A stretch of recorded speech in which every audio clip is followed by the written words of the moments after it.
Thomas and the Treasure.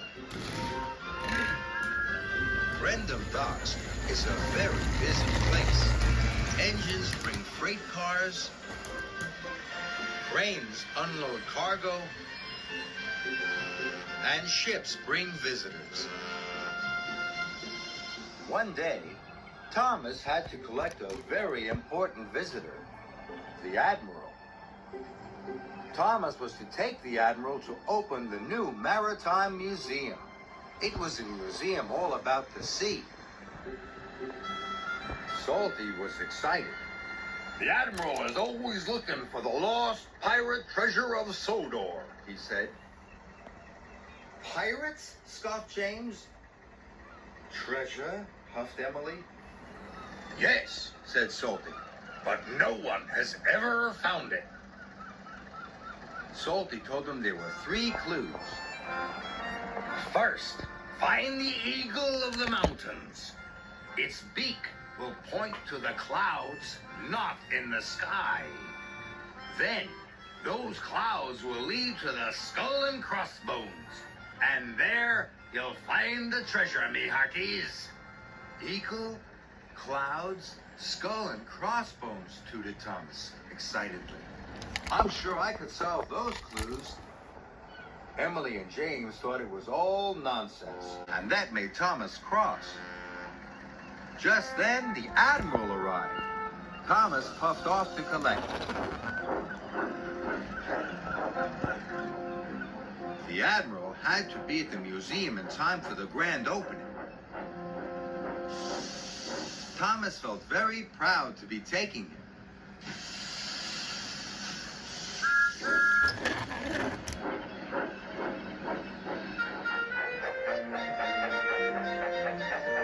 What if I arrive at the Admiral and a chest of pirate treasure, thought Thomas. That would show James and Emily.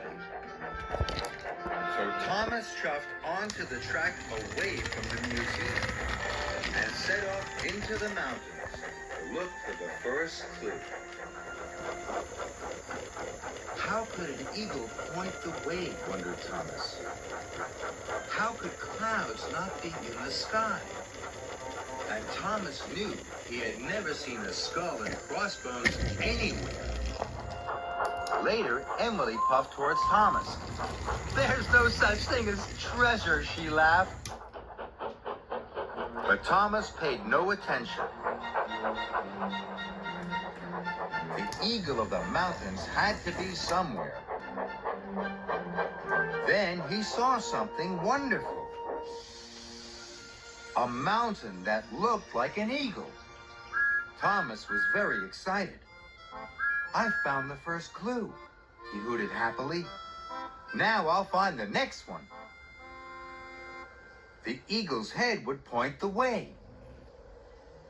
Suddenly, Thomas saw a track leading in the direction of the stone beak.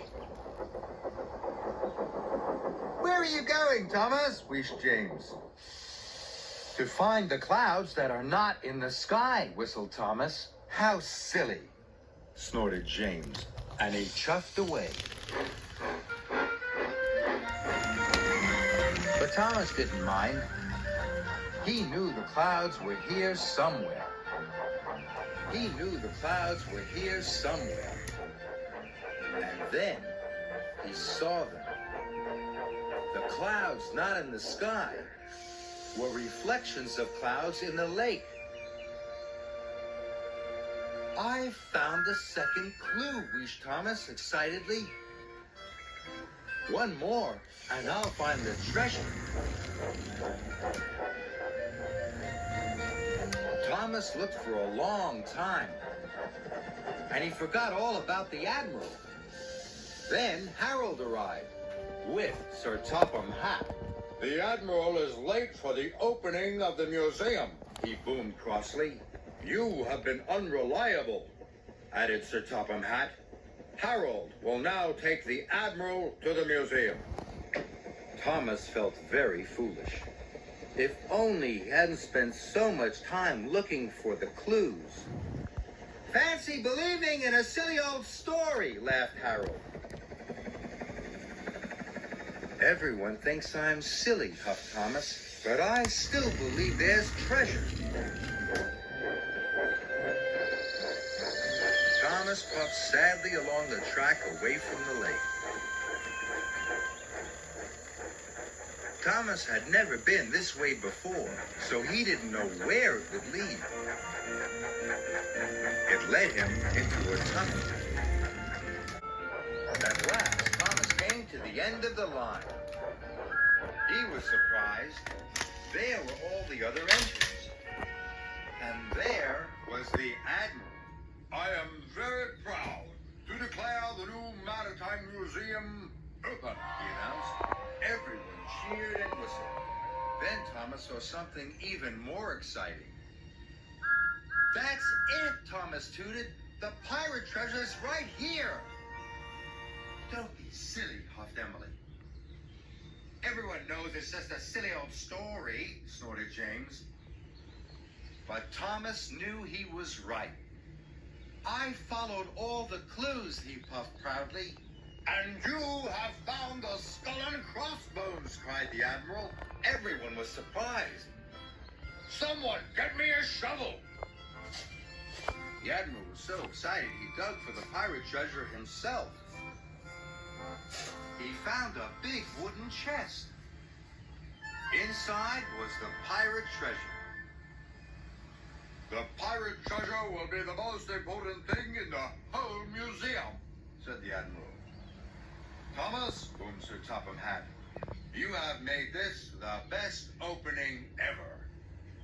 Thomas was very proud. He had been right to believe in Salty's story.